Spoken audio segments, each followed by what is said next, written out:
वो बहन जी बोली 97 लाख का कर्जा चूका गुरुजी केवल दीप लगाने से शिव को।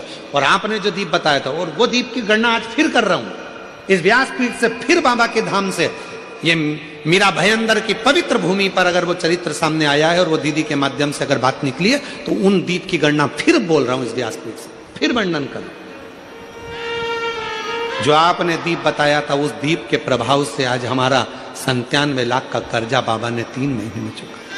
कैसे व्यवस्था करी, क्या व्यवस्था करी, ये वही जानता। वो 2 दीप आज अगर कथा निकली है ज्वालासुर की, तो अपने भीतर वो 2 दीप का महत्व अपने अंदर उतार कर रखी है। वो 2 दीप साधारण नहीं है, जो हमने पहले 7 साल पहले भी कथा के माध्यम से बताया था। यदि आप लोग YouTube पर कथा सुनते होंगे, जब व्यक्ति हताश हो जाता है, कर्जे में लगा लूम हो जाता है, बहुत दुखी हो जाता है, कुछ भी नहीं रहता, फैक्ट्री नहीं चलती, व्यापार नहीं चलता, कोई काम नहीं चलता, ना कोई व्यापार चल पाता है, टूटकर आखिरी में सोचता है अब बच्चों का भरण पोषण कहाँ से करूं, परिवार को कैसे पालूं, मर जाऊं तो अच्छा है। मेरा उन लोगों से निवेदन है, मरना किसी चीज का हल नहीं, उसकी कृपा होना चाहिए, उसकी दया होना चाहिए, किसी दूसरे की सामर्थ्यता नहीं।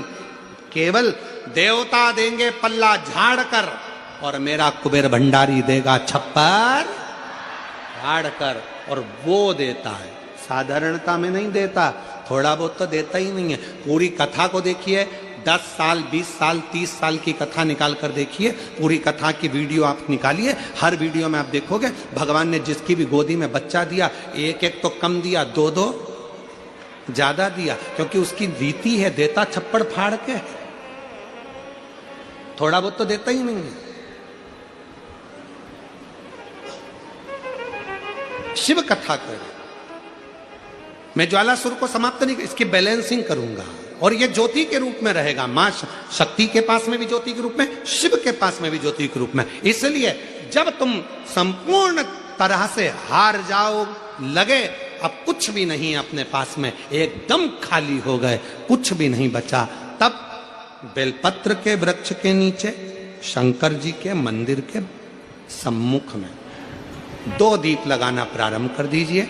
एक लंबी बाती का दीप, एक गोल बाती का दीप, एक शक्ति का, एक शिव का, दोनों दीप घी के दोनों सामने रखो, बाबा को प्रार्थना करो। शिव मंदिर में लगाने के बाद फिर बेलपत्री के वृक्ष के नीचे जाओ।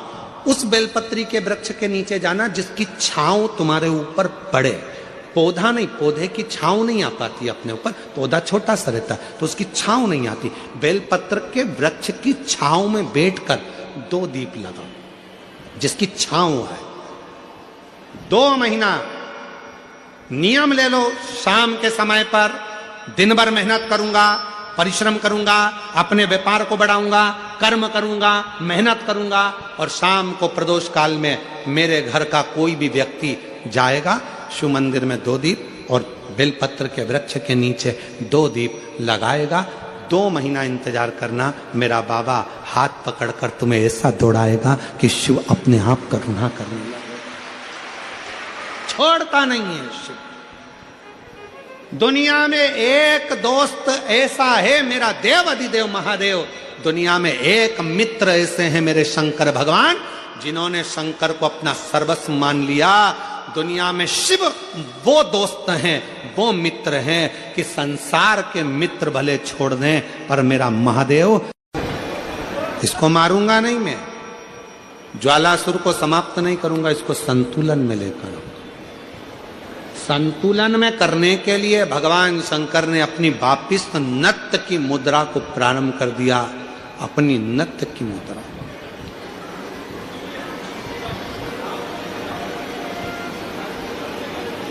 और जो भगवान ने नत्य की मुद्रा को, नट लीला को करना प्रारंभ करा कि वो जो ज्वालासुर था उसकी अग्नि शिव के चारों तरफ परिक्रमा करने लगी, और वो ज्वालासुर आखिरी में शंकर भगवान की शरणागति में पड़ गया। बाबा भोलेनाथ कृपा करिए, दया करिए। शिव जी मुझ पर कृपा करिए। शंकर भगवान ने कहा क्या चाहते हो ज्वालासुर? हम जानते हैं कि तुम मेरे द्वारा प्रकट हुए हो, तुम समाप्त नहीं होगे। मैंने तुम्हारा संतुलन बराबर कर दिया है ज्वालासुर, तुम्हें कुछ चाहिए तो मांग लो। ज्वालासुर ने कहा बस बाबा ऐसी कृपा कर दो कि मैं आपसे दूर ना रहूं, आपसे दूर ना रहूं। और ये शक्ति मां जगत जननी जगदम्बा अंबा भवानी के कहने पर आपने नृत्य किया था, तो मैं मां आद्य शक्ति से भी दूर ना रहूं और आपसे भी दूर ना रहूं। शिव और शक्ति से मुझे दूरी सह नहीं जाएगी। शंकर भगवान ने कहा ठीक है,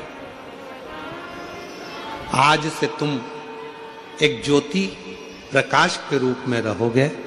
और शंकर जी कहते हैं पूरी दुनिया में जहां कहीं भी मेरे शिवलिंग की पूजन होगी वहां तुमको ज्योतिर्लिंग के रूप में पूजा जाएगा और शिव ज्योतिर्लिंग के रूप में पूजित होगे। शिव ज्योति दो देवता हैं, दो देवी देवता एक ऐसे हैं जहां पर यदि भगवान की मूर्ति भी नहीं होती है तो ज्योति के रूप में उनकी पूजन होती है। देखिए मां दुर्गा, पार्वती, जगतजननी, अंबा, जगदम्बा, मां दुर्गा एक ऐसी हैं जिनकी मूर्ति भी नहीं होती है तो ज्योति के रूप में उनकी पूजन हो जाती है। वो ज्योति के स्वरूप में पूजा जाती है, ज्योति के